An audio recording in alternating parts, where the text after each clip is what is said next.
Bien, chers collègues, nous poursuivons sans tarder les travaux de notre commission d'enquête. C'est la deuxième audition de cet après-midi.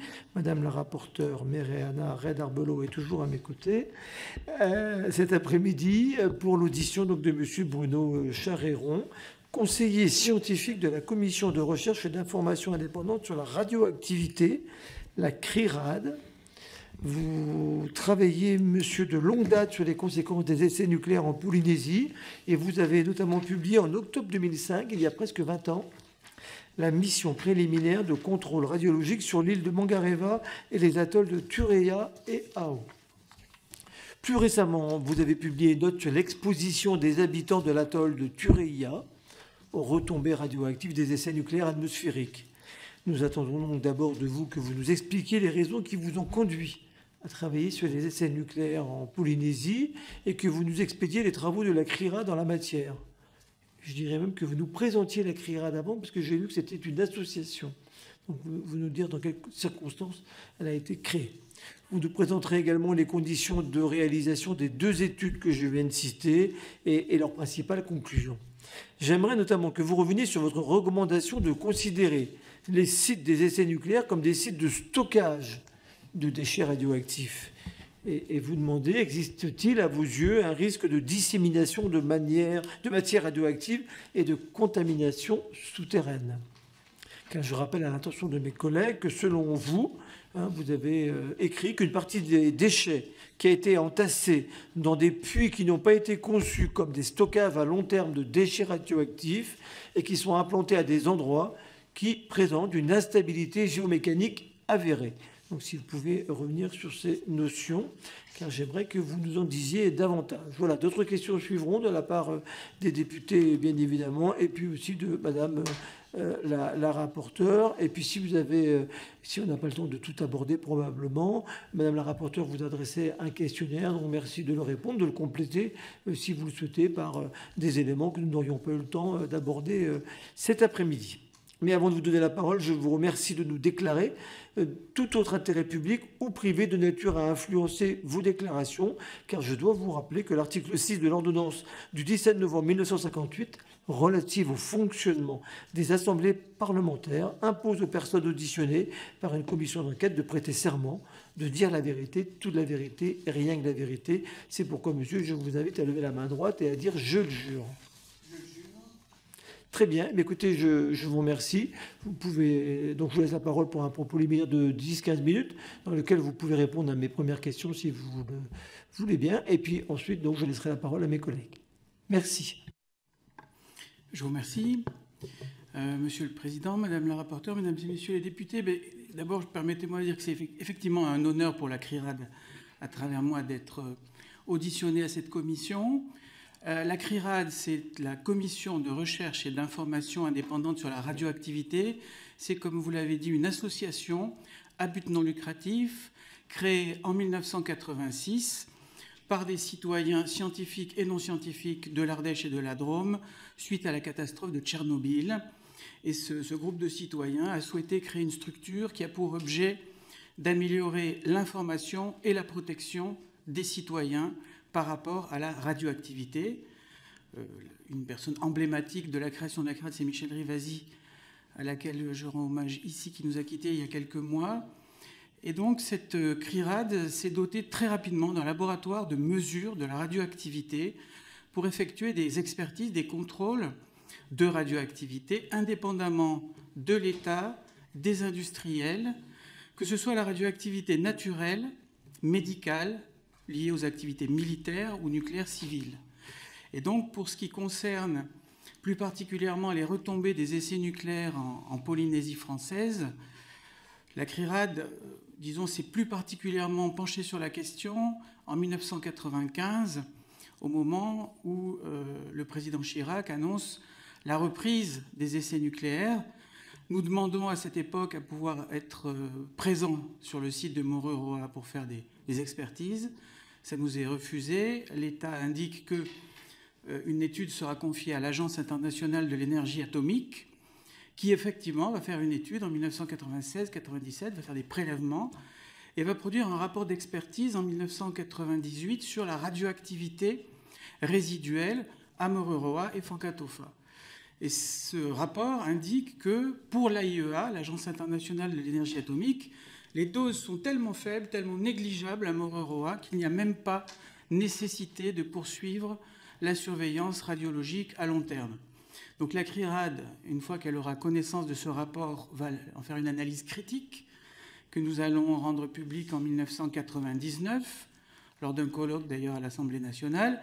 Et dans cette analyse critique, nous montrons, et nous interpellons ensuite le président de la République en 1999, nous montrons deux choses.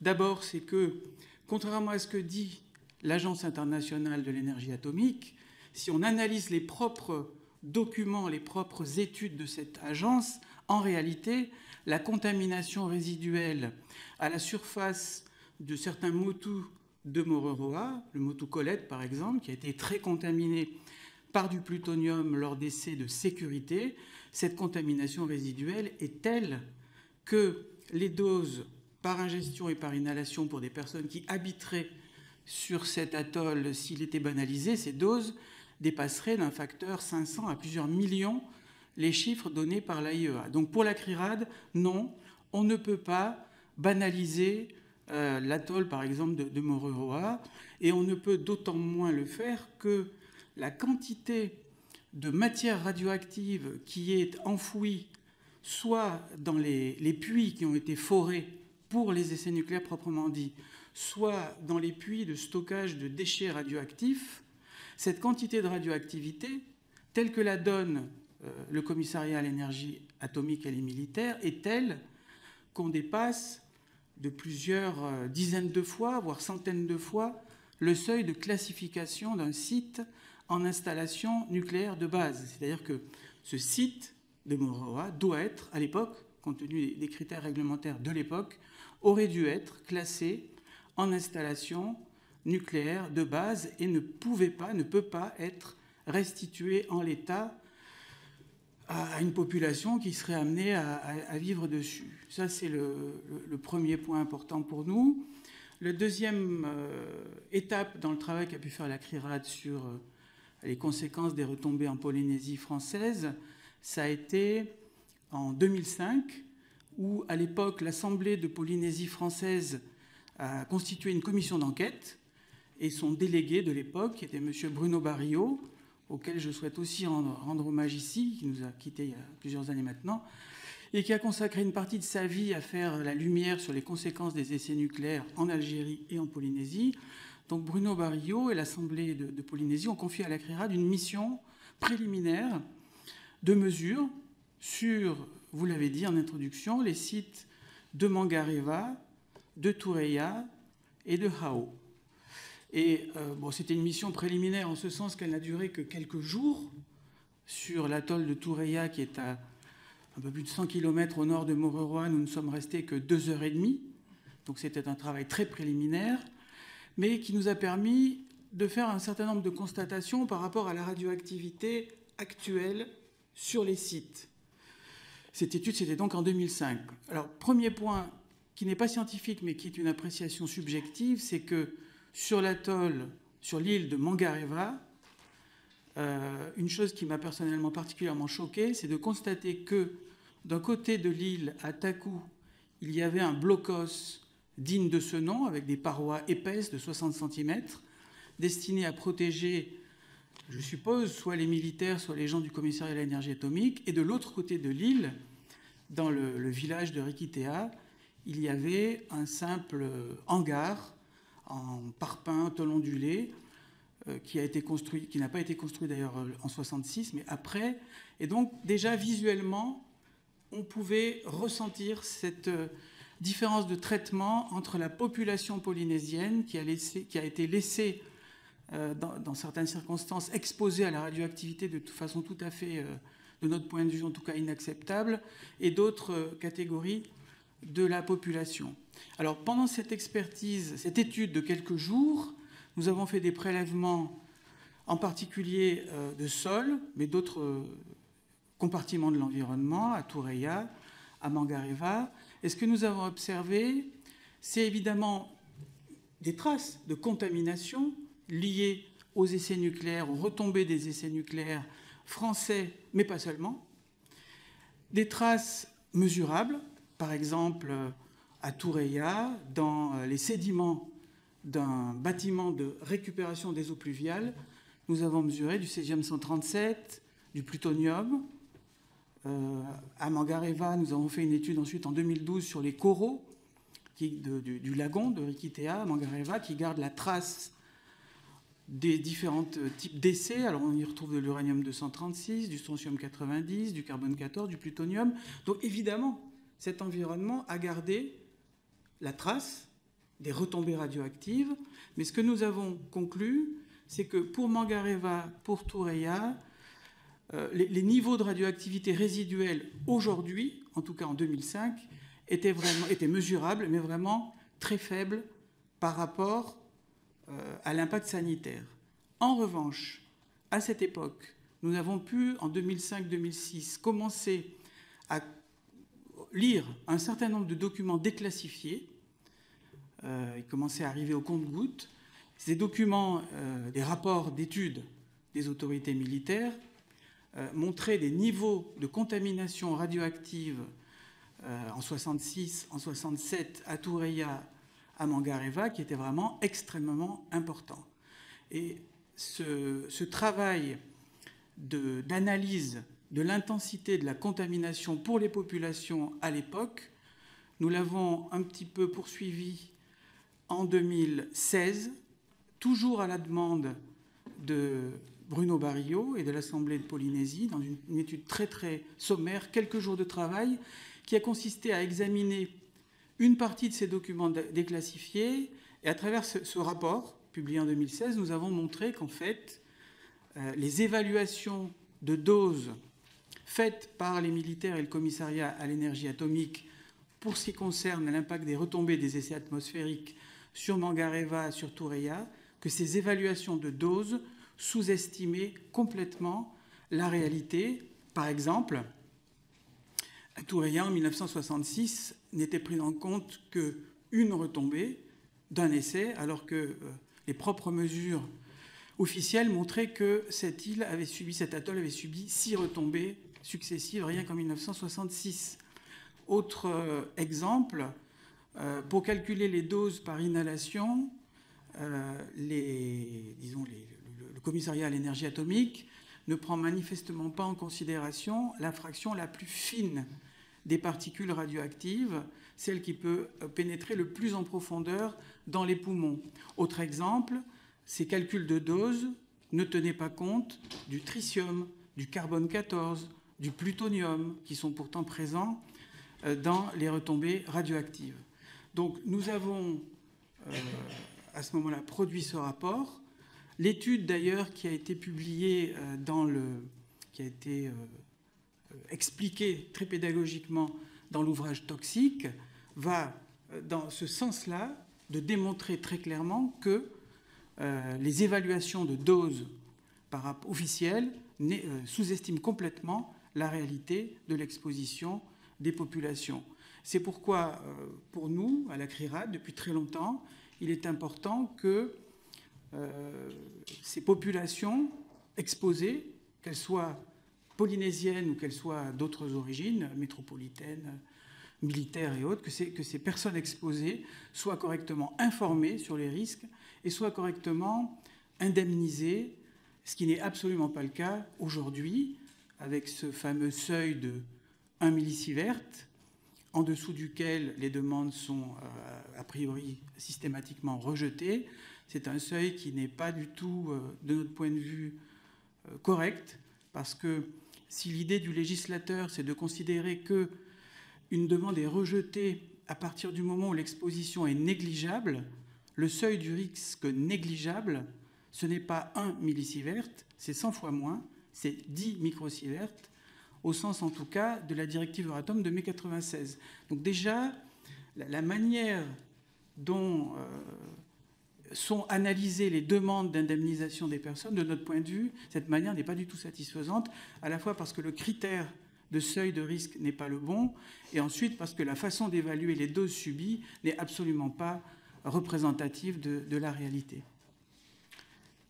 Je vous remercie. Merci. vous avez des questions, sinon moi j'en ai. Mais Madame la rapporteure, non, d'accord, je commence. Dans une des notes que vous avez dans votre association, là, j'en vois une de juillet 2016. Sur les essais nucléaires en Polynésie, 50 ans après, et vous demandez 3 questions restées sans réponse. Vous demandez la communication de tous les archives des militaires, donc ça, on en a beaucoup parlé dans les auditions, le lancement d'études biologiques, et puis aussi un point, la réalisation d'études épidémiologiques indépendantes. Qu'est-ce que c'est pour vous une étude indépendante? C'est d'autant plus intéressant de vous poser la question maintenant que juste avant vous, il y avait un professeur de l'INSERM qui justement lui a dit qui nous a rappelé que les études, même si elles étaient commanditées par le ministère de la Défense, ces études sont indépendantes. Mais si vous avez écrit indépendante, c'est que vous attendez autre chose, donc dites-nous quoi. Oui. Alors, les études indépendantes, je ne vais pas répondre uniquement par rapport aux études épidémiologiques, je vais répondre d'une manière globale. Il y a la notion d'indépendance et il y a la notion de pluralisme, qui est au moins aussi importante que la notion d'indépendance. Ce qui nous semble important de faire maintenant, ce sont des études, qu'elles soient radioécologiques, qu'elles soient de reconstitution des doses ou qu'elles soient épidémiologiques, des études qui associent des scientifiques reconnus, officiels, institutionnels et non institutionnels, des représentants des groupes de population concernés, des élus, des représentants associatifs, des représentants des élus, évidemment les personnes qui ont le plus de connaissances sur ce qui s'est réellement passé, c'est-à-dire les autorités militaires et le commissariat à l'énergie atomique, dans un groupe de travail qui doit s'attacher à répondre à toutes les questions que nous nous posons. Première série de questions, c'est reconstituer la réalité des doses qui ont été subies, par exemple, par la population de Mangareva ou de Tureia. Et actuellement, nous lançons un projet modeste pour commencer ce type de travail sur Tureia à la demande du syndicat du SDIRAF, le syndicat pour la défense des intérêts des retraités actuels et futurs, qui est polynésien, et avec Michel Araquino, qui est un Polynésien, qui est aussi un plongeur professionnel, qui a travaillé pour l'armée et que je crois vous auditionnerez dans quelques jours.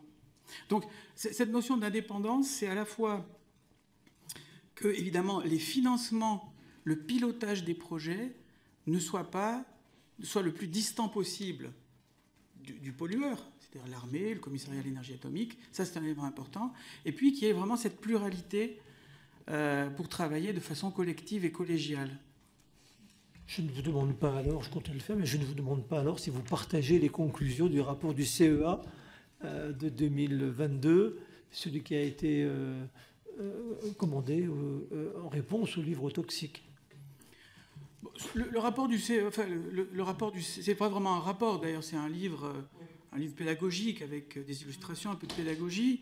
Il n'apporte pas grand-chose de plus, ce document, par rapport à ce qui avait été publié en 2006.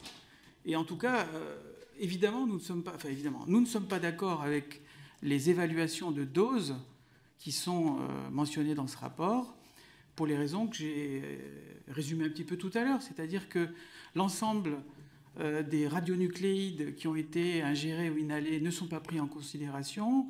Les hypothèses qui sont prises pour calculer les doses subies par la population ne sont pas suffisamment représentatives de la réalité. Et de notre point de vue, il faut remettre à plat ces évaluations, mais ça ne peut pas se faire... Ce n'est pas un travail qui est simple, ça sera un travail long, complexe, que d'autres ont commencé à faire. Je pense en particulier au travail publié dans Toxique, mais il faut aller plus loin. Sans avoir pu faire ce travail, donc je ne peux pas dévoiler des choses qui ne sont pas faites encore, ce qui apparaît en première lecture de certains documents déclassifiés, c'est que vraiment l'exposition de la population n'est pas évaluée de façon correcte. Ni à Mangareva, ni à Tureia, ni à Tahiti. Madame la rapporteure. Merci, Monsieur Chariron, d'avoir répondu à notre invitation. J'avais une question. Vous parlez beaucoup, et c'est important, de l'archipel des Gambiers et de l'île de Touréa ainsi que l'atoll de Howe. Mais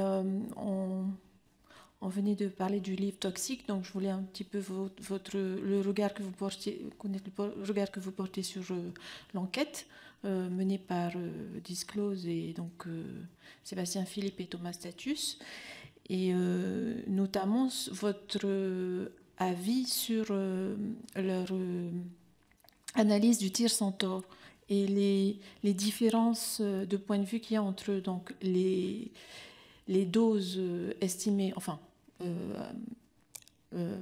émises par le CEA et ensuite les doses recalculées par Toxique. Merci.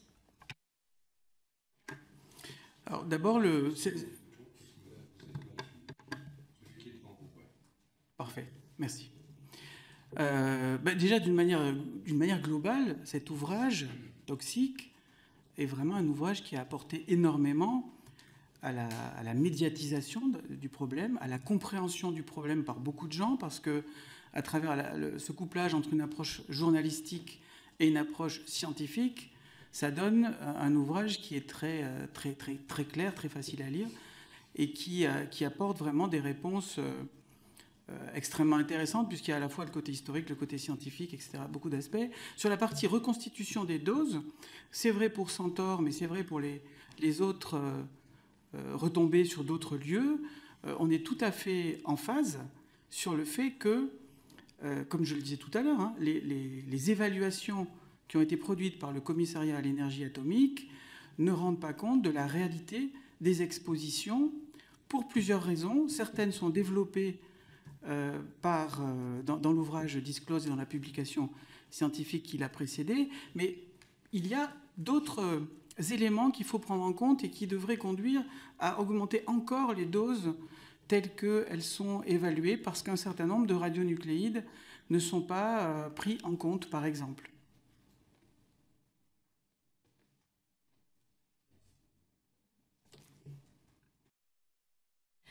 Pardon.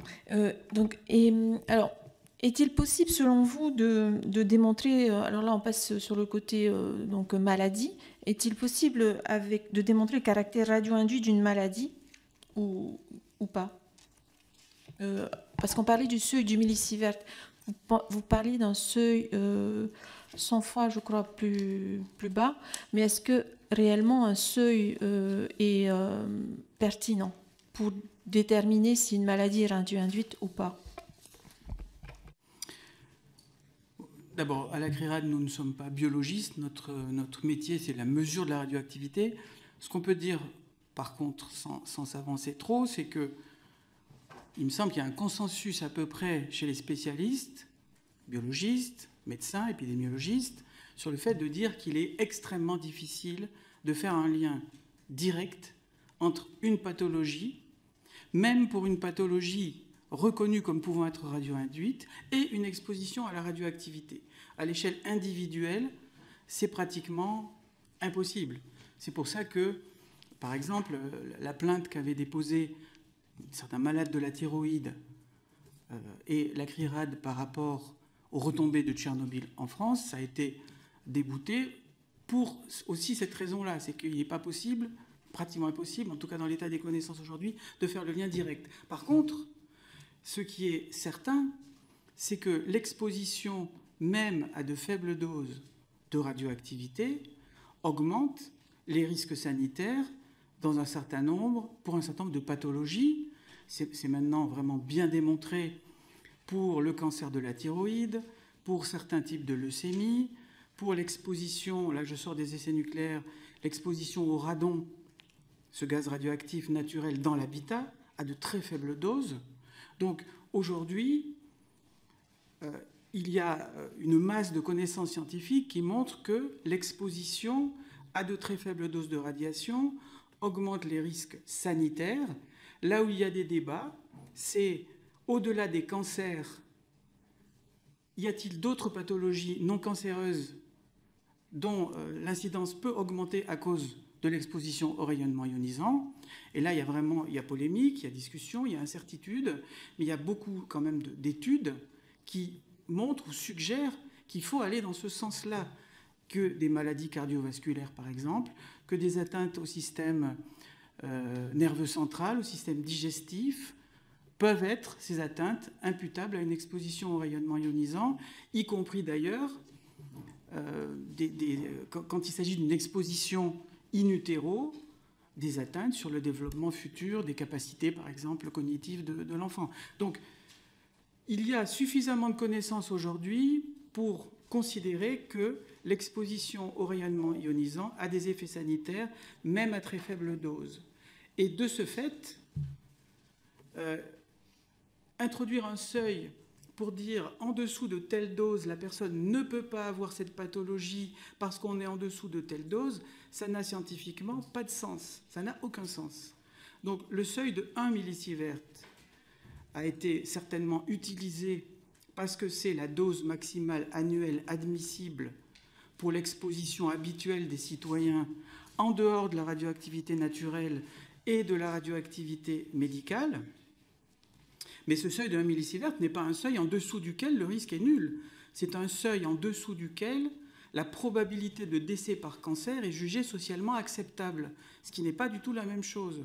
Et par rapport à la gestion de pratiques nucléaires, dans la directive Euratom de mai 1996, le seuil qui était retenu, c'était 1 millisievert, c'est-à-dire 1000 microsieverts par an, c'est la dose maximale annuelle admissible par rapport à l'impact de pratiques nucléaires, par exemple les rejets d'une installation nucléaire, mais 10 microsieverts, 100 fois moins, c'est le seuil du risque négligeable, c'est-à-dire en dessous de 10 microsieverts par an. Le législateur européen estimait que les risques étaient tellement faibles qu'il n'y avait pas lieu de réglementer une pratique. Au-dessus de 10 microsieverts par an, l'impact global commence à ne plus être négligeable, et au-dessus de 100 fois plus, 10 fois 100 000, 1000 microsieverts, c'est 1 millisievert par an, l'impact est inacceptable au sens de la probabilité de décès, en particulier par cancer. Alors, je passe la parole aux collègues députés qui sont présents. Tout d'abord, Jean-Paul Lecoq, député de Seine-Maritime, a une question à vous poser. Merci, Monsieur le Président. En fait, depuis le début de notre commission d'enquête, on a toujours ces questionnements sur les doses. Et tout ce qu'on a auditionné, c'était la crédibilité aussi des informations dont on avait. Vous nous proposez, vous nous suggérez, et vous pensez que c'est une réponse, et je ne suis pas loin de partager, le fait de dire qu'il faut se mettre autour de la table et il faut discuter sur la base des documents qu'on a. Il faut discuter tous avec nos différences et nos responsabilités sur la base des documents qu'on a. Mais, puisqu'il y a un mais dans ma question, est-ce que ces documents, tout à l'heure, on a auditionné une personne qui a dit la synthèse a été lissée et on a sous-dosé dans les documents. Alors, ça pose la question de la crédibilité de ceux qui ont créé ces documents. Est-ce qu'ils avaient envie de tout dire? Est-ce qu'ils n'avaient pas envie de tout dire? Est-ce qu'on a caché des choses? Et au bout du bout de ma question, c'est est-ce qu'à un moment donné, le temps de faire tout ce travail, il restera encore des survivants pour être indemnisés suite aux essais nucléaires? Parce que le temps que tout le monde se mette d'accord sur tout ça, qu'on déclassifie encore des choses, qu'on insiste, et peut-être la commission d'enquête va pousser dans ce sens, qu'on insiste à déclassifier avant la date certains documents à certains endroits, etc., est-ce qu'il ne sera pas trop tard? Effectivement, il me semble qu'il y a deux vitesses, il y a deux choses différentes.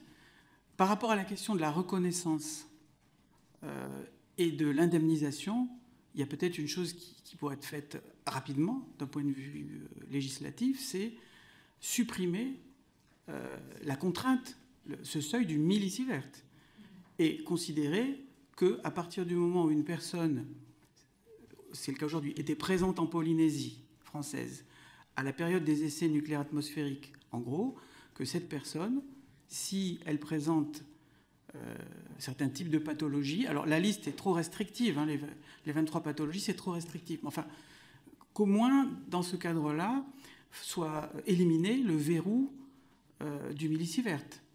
Ça, c'est quelque chose qui probablement peut être fait rapidement. Après, quand on rentre dans la partie beaucoup plus scientifique, c'est-à-dire évaluer par l'épidémiologie, par des reconstructions dosimétriques, les risques sanitaires, les consolider l'évaluation des doses, ça c'est un travail qui est certainement beaucoup plus long, qui nécessite des moyens, qui nécessite du temps, qui nécessite de réunir différents groupes de travail, mais c'est quand même un travail qu'il faut faire. Et nous, on regrette que ça n'ait pas été fait auparavant. C'est-à-dire qu'en 2005, en 2016, on avait produit des choses qui pouvaient déjà, on n'est pas les seuls, hein, bien entendu, faire avancer les choses, et ça n'a pas avancé assez vite. Une autre question d'un autre député, M. Davy, qui est député des Bouches-du-Rhône. Chers collègues, allez-y. Merci. Alors, désolé, je n'ai pas pu écouter votre introduction parce qu'on avait un vote en séance sur un sujet quand même important, puisque c'était la question aussi des océans et des traités. Bon, moi, ma question, elle est... Bon, d'abord, avant de poser ma question, je vais revenir quand même sur le principal problème qu'on a sur tous ces sujets épidémiologiques. C'est que, et vous l'avez rappelé, c'est extrêmement difficile de lier une pathologie avec, en fait, une exposition ici aux radioéléments. C'est quelque chose qui n'est pas nouveau et que l'industrie du tabac avait beaucoup utilisé dès les années 50. On avait prouvé l'impact du tabac sur le cancer du poumon, et à chaque fois, pendant des années, on disait c'est pas possible de lier tel cancer du poumon avec votre pratique. Bon. Ça a duré longtemps. Il y a Naomi Oreskes qui a fait un très bon livre d'abord qui s'appelle Les marchands de doute, et qui explique que pendant longtemps, on a du coup empêché finalement le fait d'indemniser les victimes grâce à ça. Bon. Moi, je pense que ce qu'il faut qu'on réfléchisse, et je reviens sur ce que vous avez dit sur enlever le seuil, c'est qu'il y a un risque populationnel. Et on ne peut pas raisonner uniquement à l'échelle individuelle. C'est-à-dire qu'il y a une population qui ont été impactées, qui ont été exposées. Et du coup, moi, la première question, c'est comment on pourrait évaluer cette exposition populationnelle de l'ensemble de la population. Et après, on a une liste de maladies. Bon, s'ils ont eu un cancer de la thyroïde de tel type, etc. Enfin, moi, je ne suis pas médecin, hein, mais on peut imaginer que, quand même, la probabilité que ça soit lié à ça est forte. Et on l'indemnise. Voilà, on l'indemnise. Bon, ça c'est peut-être dû à autre chose, mais il était là à ce moment-là. Et c'était pas de sa faute s'il était là. On doit l'indemniser. Bon. La deuxième question que j'avais déjà posée au rapporteur précédent, vous me mentionnez dans votre petit rapport là, du communiqué de la CRIRAD que dans les bandes de croissance de coraux, dans le lagon de l'île de Mangareva, vous retrouvez en fait des radionucléotides pour ceux qui ont des durées, des périodes qui sont plus élevées. Moi, j'aimerais vous questionner sur le niveau de radioactivité et sur les possibilités de bioaccumulation et d'incidence aujourd'hui, hein, parce qu'il y a des radionucléotides qui ont des demi-vies très longues, donc ça peut encore impacter les populations dans très longtemps. Est-ce que ce risque-là n'existe pas du tout ? Voilà. Si on le mentionne peu, finalement, on reste focalisé sur le risque lié aux radionucléotides à faible durée de vie et qui étaient dans l'air. Et donc, est-ce qu'il y a eu des possibilités de bioaccumulation et quel est le niveau de radioactivité que vous mesurez si vous prenez des poissons, des coraux, etc. Enfin, voilà. C'était ma question un peu que j'avais déjà posée à l'acteur précédent. Alors, par rapport à la première question, le risque populationnel. Alors, si on reste dans le champ classique de la radioprotection, c'est-à-dire le risque, c'est évalué à partir du calcul des doses. Si on reste dans ce champ-là, le risque populationnel, c'est ce qu'on appelle la dose collective, qui se mesure en ohms sievert, en ohms millisievert, et qui permet d'anticiper le nombre théorique de différents types de pathologies sur une population exposée. Le problème, c'est que cette façon de calculer le risque est infiniment discutable. D'abord parce que la façon de calculer les doses, on en a déjà beaucoup discuté, est elle-même très discutable. Les hypothèses qui sont prises sont très discutables et il faut les discuter. Et ensuite, une fois qu'on a calculé des doses en microsievert, en millisievert, la question c'est, ça induit combien ? Quel est le nombre de risques ? Quelle est la quantité de pathologies, de cancer de la thyroïde, de leucémie, qui sont induites a priori par ces doses. Et là, on est encore dans d'autres incertitudes qui se rajoutent. Et c'est pour ça que, à moins d'imaginer des études épidémiologiques qui vont durer des années et des années, qui sont très complexes à réaliser, ça ne veut pas dire qu'il ne faut pas les faire, il faut les faire. Mais en attendant d'avoir ces études très longues, très laborieuses, qui vont durer des années, la question de réparer un préjudice à une population exposée, il faut arriver à la traiter d'une autre manière. Parce que sinon, c'est ce que vous disiez tout à l'heure, monsieur le député, le temps va passer et les personnes vont disparaître à cause des différentes pathologies auxquelles elles ont été soumises. Et je voudrais insister sur une chose, je ne l'ai pas fait assez, c'est qu'il ne faudrait pas prendre que la question des cancers et des décès par cancer. La morbidité, les problèmes cardiovasculaires, les problèmes, atteintes au cerveau, sont aussi des choses qu'il faut prendre en considération. Après, sur la question des coraux, alors, je vais parler avec beaucoup de prudence parce que, comme je l'ai dit, l'étude qu'a fait la CRIRAD à Mangareva et à Toureia, et j'en ai pas parlé à Hao aussi, c'est un travail très succinct, très préliminaire. Ce que je peux juste dire, c'est que sur la base de ce travail, effectivement, en tout cas à Mangareva et à Toureia, nous n'avons pas identifié de niveau de radioactivité préoccupant pour la santé. Toute dose de radiation augmente les risques. Et donc, si on retrouve, par exemple, dans le lait de coco à Toureia du césium-137, 0,6 becquerel par kilo, par exemple, c'est 0,6 becquerel par kilo de trop. Ça aurait été mieux qu'il y ait 0. Mais ce que je veux dire, c'est que cette contamination résiduelle dans les sols, dans le corail, dans les denrées, elle est faible. Et de notre point de vue, le souci aujourd'hui, c'est pas ça.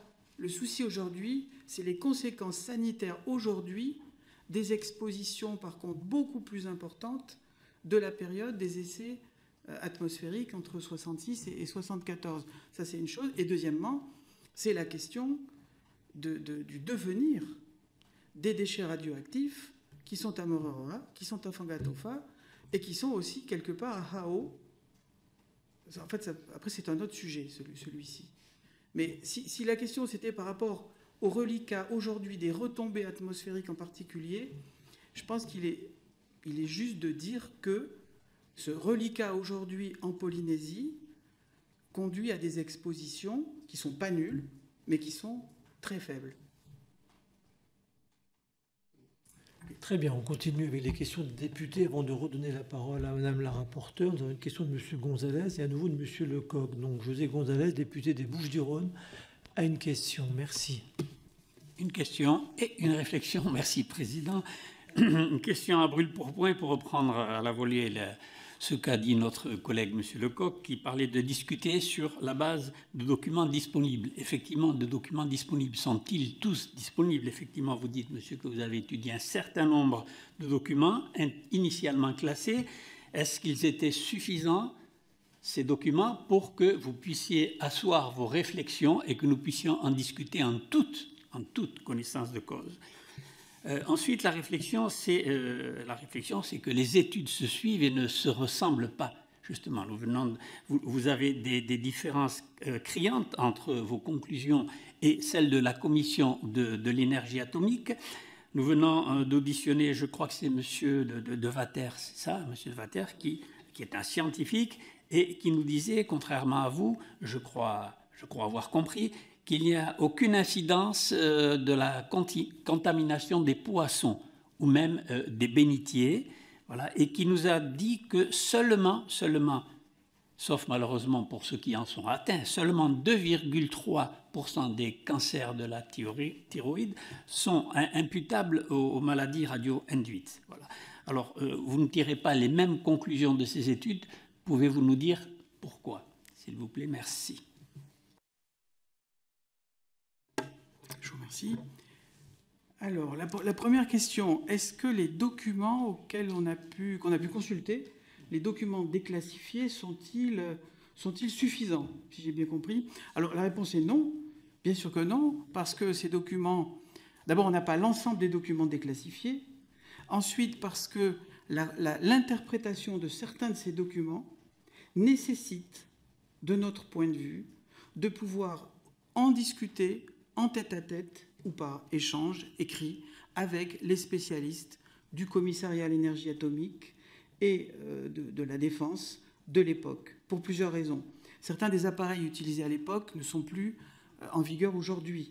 Donc la compréhension très précise, vraiment très, très précise de certains éléments nécessite de pouvoir en parler avec un certain nombre d'experts. Donc on n'a pas tous les documents et il faut qu'il y ait des groupes de discussion réunissant plusieurs types de personnalités, d'experts, de non-experts, pour arriver à tirer le maximum de connaissances de ces documents. Après, la deuxième question, elle avait plusieurs aspects. Vous disiez, monsieur le député, donc qu'il y avait des désaccords. Alors bien sûr, il y a des désaccords, mais sur quel sujet précis? Vous avez cité deux choses. Une personne auditionnée aurait dit qu'il n'y a aucune incidence de la contamination sur les poissons par les poissons. Alors, si la question c'est le transfert de l'iode radioactif des essais dans l'être humain, à l'époque des retombées radioactives, en termes d'ingestion, en termes d'inhalation d'abord évidemment, et d'ingestion, les poissons ne sont certainement pas la voie de transfert la plus importante. C'était plutôt le lait, par exemple, pour Tahiti, ou des denrées végétales qui ont été impactées beaucoup plus rapidement, directement, que les poissons, si c'est ça la question.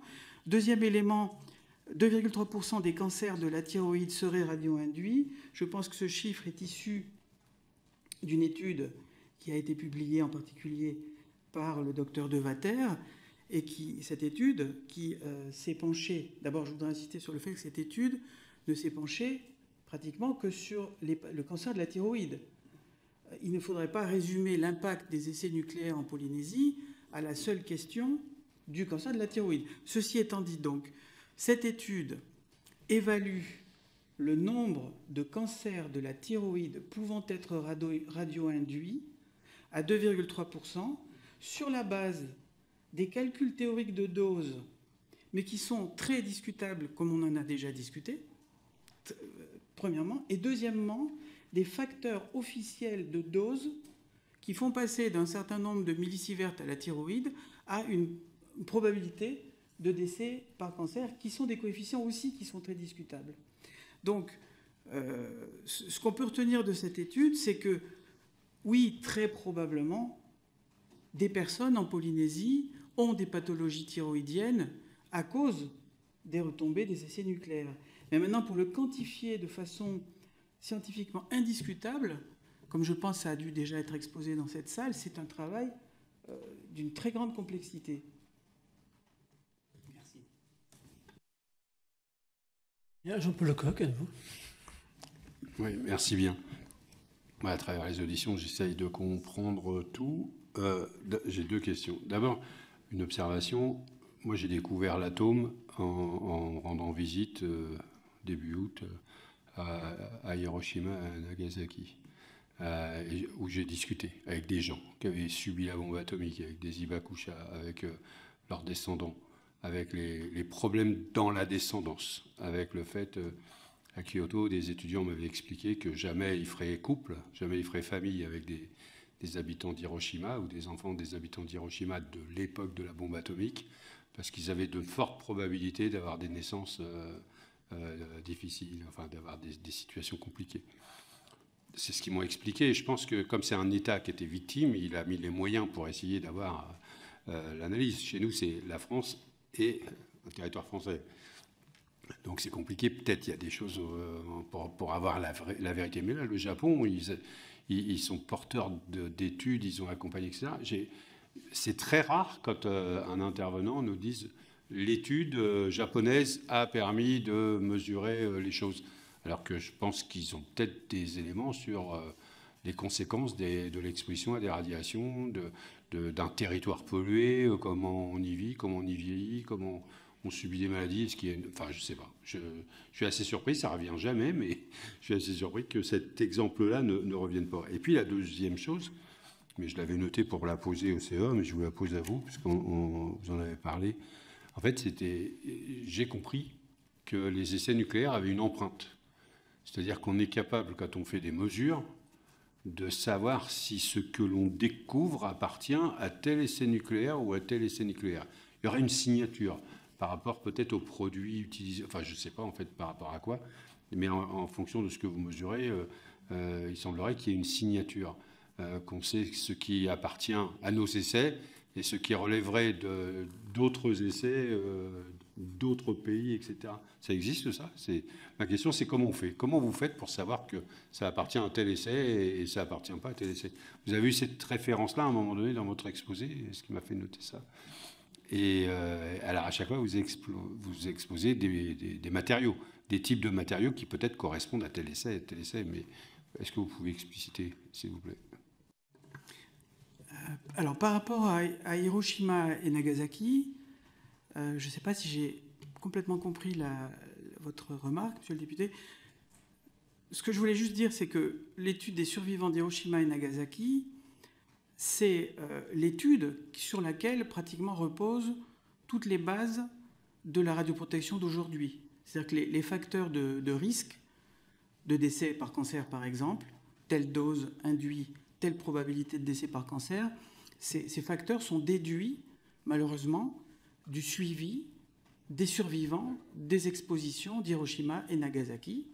C'est-à-dire que des scientifiques, depuis des décennies, surveillent l'état de santé de ces survivants, enregistrent les maladies dont ils souffrent, dont ils décèdent, ou dont ils souffrent, et font des liens entre la dose qu'ils ont subie à l'époque, ces survivants, qui étaient principalement dépendants de la distance où ils étaient par rapport au point zéro, au point d'explosion de la bombe d'Hiroshima et de la bombe de Nagasaki. Et donc ça a permis de faire des courbes qui relient la quantité de décès, là c'est pas une probabilité, le nombre de gens qui décèdent de certains types de cancers en fonction de la dose qu'ils ont subie.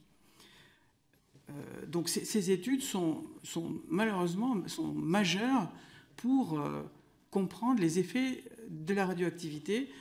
La difficulté pour les scientifiques qui étudient ça, c'est que quand on fait ces courbes dose-effet, les points de la courbe sont pour des gens qui ont subi des doses relativement importantes, et la question est comment on prolonge la courbe pour des doses beaucoup plus faibles, de l'ordre de ce qu'on subit dans la pièce par la radioactivité naturelle. Et là, effectivement, on est dans une incertitude. Mais une étude qui n'est pas récente, mais qui continue en permanence, qui est le suivi INWORKS de l'état de santé des travailleurs du nucléaire, en tout cas français par exemple, américain, anglais. Cette étude, dont une mise à jour a été publiée il y a quelques mois, montre que, au fur et à mesure qu'on suit ces populations, non seulement ces études confirment un effet délétère des rayonnements ionisants à très faible dose, mais appuient sur l'hypothèse que peut-être l'effet est plus important proportionnellement à dose faible.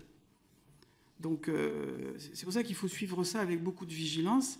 Alors les essais nucléaires ont des empreintes particulières. Comment dire ? Oui, certains rapports isotopiques de différentes substances radioactives peuvent être la signature de tel ou tel essai. Simplement pour interpréter ça, là, il faut vraiment... Alors d'abord, il faut faire des mesures très pointues, très onéreuses, et ensuite, il faut avoir accès à des données. C'était par rapport à la question des documents. Là, il nous faudrait avoir accès à des données scientifiques, à des compétences scientifiques, dont une grande partie ne va se trouver que du côté vraiment des militaires, des gens du commissariat à l'énergie atomique pour la France ou d'autres structures aux États-Unis, par exemple. Mais après, c'est une question de volonté d'aboutir à des réponses. Après, par rapport à un territoire donné, il y a aussi des raisonnements à faire par rapport à la probabilité que des retombées locales l'atteignent plus que des retombées globales. Mais c'est pas toujours simple.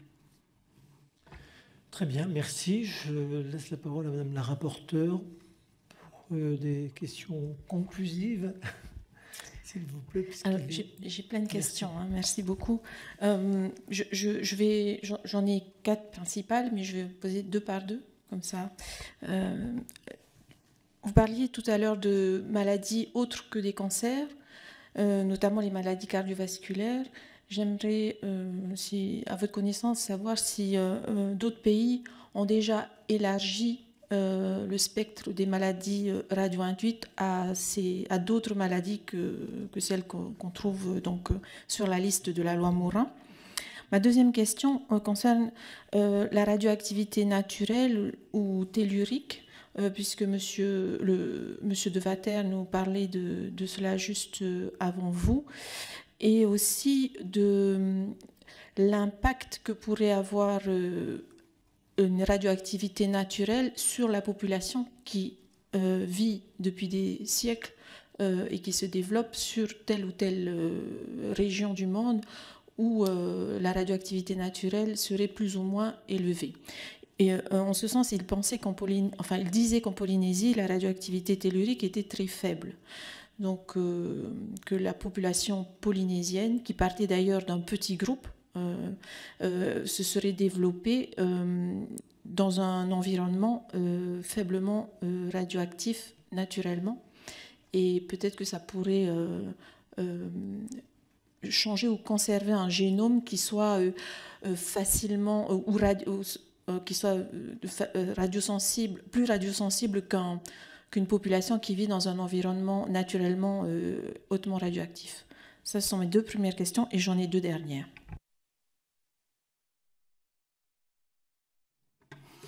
Alors, par rapport aux maladies autres que les cancers dans d'autres pays, je n'ai pas fait une compilation suffisante pour vous répondre. Mais par contre, il me semble que dans les travaux de cette commission, ce serait effectivement intéressant de faire la comparaison avec ce qui est mis en place aux États-Unis, par exemple, en Angleterre, pour tous ces aspects de compensation. Par rapport à la deuxième question, oui, c'est tout à fait exact. En Polynésie, alors en particulier sur les atolls coralliens, le niveau de radioactivité ambiant, naturel, est vraiment très très faible par rapport à ce que nous... Enfin, très faible. Il n'est pas nul, hein, mais par rapport à ce que nous mesurons en France, enfin ici à Paris par exemple, ou encore plus dans le Massif central ou en Bretagne, le niveau de radioactivité naturelle dans les atolls coralliens est vraiment très bas. Par exemple, c'est 10 fois plus faible. Le rayonnement tellurique est 10 fois plus faible, par exemple, que dans le Limousin. Donc oui, probablement. Là, après, c'est pas mon niveau de connaissance, c'est de la biologie pointue. Mais on peut considérer que cette population, effectivement, n'est pas habituée à la radioactivité, en tout cas tellurique, comme peut l'être une autre population. Donc, très probablement, c'est des choses qui doivent être prises en compte. Et c'est ce qui fait que toutes ces études, par exemple, l'étude des survivants d'Hiroshima et Nagasaki, qui est fondamentale pour la radioprotection, c'est quand même une population très particulière, qui n'est pas génétiquement exactement la même que la population de métropole en général, et qui a été exposée dans des conditions très particulières. C'est pour ça que il faut étudier toutes ces questions avec beaucoup d'ouverture d'esprit, parce qu'il y a beaucoup de facteurs qui rentrent en ligne de compte.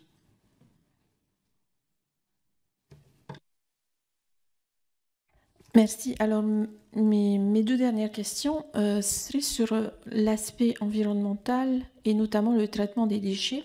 Je voudrais que vous nous disiez un mot pour expliquer à mes collègues, à la commission, ce que c'est un tir de sécurité, en tout cas ce que vous en savez. Et ensuite, nous parler du regard que vous portez sur les puits de déchets. Personnellement, j'ai constaté, en me rendant sur le site de Mururoa, on n'en sait pas beaucoup sur Fangataufa, de ces puits de déchets, hein, mais il n'y a pas que ces sites-là qui renferment des déchets. Parler de Hau aussi. Voilà. Donc, je voulais un petit peu que vous nous parliez des sites de déchets que vous avez à votre connaissance sur Mururoa et Fangataufa, sur Hau, et juste une petite présentation des tirs de sécurité qui sont, à mon sens, importants à connaître.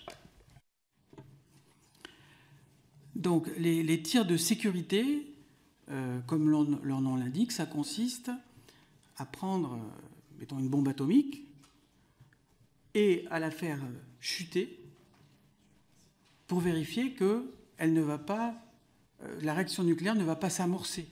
C'est ça le tir de sécurité, c'est vérifier que la bombe est suffisamment sûre pour qu'elle n'explose que lorsque la personne qui a décidé qu'elle doit exploser, en quelque sorte, appuie sur le bouton. Et ces tirs de sécurité ont donc consisté à faire tomber volontairement des bombes atomiques sur, par exemple, sur un certain nombre de motus, Colette par exemple, à Mururoa. Donc évidemment, en chutant, l'engin se désagrège, et donc la matière nucléaire, en l'occurrence par exemple du plutonium, se répand sous forme de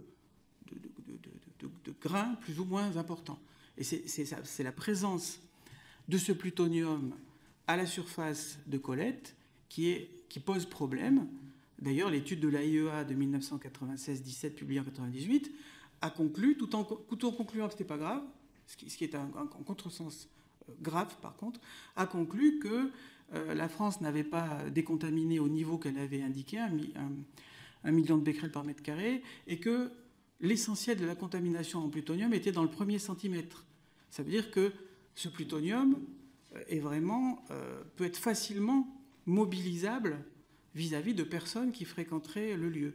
Par rapport à la deuxième question, alors là, nous, à la CRIRAD, on a très peu d'éléments sur exactement la quantité de matière radioactive très précise qu'il y a dans je crois que c'est 137 puits où ont explosé les bombes atomiques à Mururoa, dans les 25 puits, plus les 2 autres, où ont été enfouis des déchets radioactifs, et dans les zones d'immersion au large de Mururoa. On a, comme tout le monde, quelques inventaires des quantités de substances radioactives qui sont dedans, publiés par le Commissariat à l'énergie atomique et le ministère de la Défense en 2006. Mais on n'est pas capable de savoir si ces inventaires sont fiables. Et ce qui est certain, c'est que ces puits, d'une part, et les puits de stockage, les puits où ont été balancés des déchets, d'une part, et les puits dans lesquels ont explosé les armes atomiques, ce ne sont pas des ouvrages qui ont été conçus pour garantir le confinement. Ce ne sont évidemment pas ce sont des lieux où des déchets radioactifs sont là, mais ce ne sont pas des lieux qui ont été conçus comme des stockages de déchets radioactifs à long terme. Alors peut-être que, si on en croit les mesures faites par le ministère de la Défense, peut-être qu'il est vrai qu'aujourd'hui, les transferts sont limités vers l'environnement. C'est peut-être vrai. On ne peut pas le savoir puisqu'on n'a pas accès à Mururoa et Fangatofa. Mais la question est dans le long terme. Parce que, vous le savez, la période du plutonium-239, c'est 24 000 ans. Et on a des zones qui sont avec une instabilité géomécanique. Ce n'est pas nous qui le disons, c'est le Commissariat à l'énergie atomique qui l'écrit. Donc c'est évidemment une situation qui n'est absolument pas satisfaisante. Pour la question de Hao, donc, lorsque nous sommes allés sur place en 2005, en y passant 2 jours et demi, nous avons fait quelques contrôles rapides à Hao. Bon, d'abord, j'ai été choqué vraiment par la quantité de gravats à l'époque, en 2005, de béton, de ferraille, par exemple, près de la piste Vautour, de décontamination des avions Vautour du côté de l'océan. Ça, sans faire de mesure, c'est vraiment complètement choquant. J'espère que ça a été un peu amélioré aujourd'hui, je ne sais pas. OK. Et puis, par rapport au travail qu'on a pu faire, nous, avec la commission d'enquête de l'Assemblée de Polynésie, on manquait de documentation. On a pu aller faire quelques fouilles à la pelle mécanique dans d'anciens locaux du commissariat à l'énergie atomique, je parle de Hao, simplement parce qu'on a eu la chance de travailler avec un vétéran polynésien qui y avait travaillé et qui se souvenait à peu près où était tel et tel bâtiment. C'est lui qui a fait un croquis pour représenter les différents bâtiments, pour nous aider à aller faire notre inspection. Autrement dit, ce travail de répondre à la question, est-ce qu'aujourd'hui à Hao, il peut rester des cuves, des tuyauteries enfouies, des zones où il y a une contamination importante? Pour répondre à cette question, il faudrait que toute une série de documents, et c'est ce que nous demandions dans notre rapport de 2006, toute une série de documents expliquant la nature des installations, les plans précis, les évacuations d'eau usée, où elles allaient, etc. Comment ils ont décontaminé, avec quel seuil. Il faudrait que toute cette documentation soit disponible et puisse faire l'objet d'analyses critiques et de débats contradictoires avec le CEA et le ministère de la Défense. Je reviens sur les puits de stockage, pas sur les puits d'explosion. Hein. Les puits de stockage, pourquoi dites-vous qu'ils ne sont pas adaptés au stockage des déchets? Pourquoi? D'abord parce qu'il y a plusieurs questions. Dans les critères d'aujourd'hui de conception d'un stockage à long terme de déchets radioactifs, il y a la matière radioactive doit être conditionnée dans un emballage, dans un colis étanche qui répond à des normes précises pour garantir sa durabilité. Là, ce n'est pas le cas. Certains de ces déchets ont été balancés en vrac. Donc, point 1. Point 2, la conception de l'ouvrage dans lequel sont mis ces colis doit répondre à des normes très précises de limitation de la migration à long terme des éléments. Une fois que les éléments vont passer à travers le colis, ils vont arriver dans la matière qui les entoure, de la roche par exemple. Eh bien, aujourd'hui, des efforts sont faits pour choisir des roches qui garantissent que la migration à travers la roche va être très très lente. Ça, c'est le point numéro 2. Et le point numéro 3, c'est que le choix du site lui-même doit être fait en anticipant des évolutions. Alors là, on parle de dizaines de milliers d'années. C'est-à-dire un site, en se posant la question, et dans 1000 ans, dans 10 000 ans, le changement climatique, est-ce que la biosphère va être atteinte par ces matières radioactives? Donc là, évidemment, que par rapport à ces 3 critères, les puits d'enfouissement, enfin de déchets de Mururoa n'ont pas été faits pour ça. Ils ne répondent pas, d'un point de vue méthodologique, à cette façon qu'on aurait aujourd'hui de concevoir un stockage de déchets radioactifs. Bien, merci. Madame la rapporteure, je vais vous demander qu'on conclue, qu'on arrête, si vous voulez bien, notre audition, puisque nous en avons une autre derrière, une dernière pour clôturer la journée. Merci infiniment, Monsieur Charéron, pour ces explications. Encore une fois, n'hésitez pas, au vu des questions, des interrogations des députés que vous avez entendus cet après-midi, à nous faire parvenir des compléments d'informations, de documents. Il m'intéresserait notamment de savoir si vous avez quelles archives on vous a refusé, quel accès aux archives, vous voyez, quels documents déclassifiés vous n'avez pas pu obtenir, par exemple. Voilà, des choses très concrètes qui nous intéressent. Donc n'hésitez pas effectivement à compléter votre audition de cet après-midi par l'envoi de documents. Merci infiniment. Merci infiniment.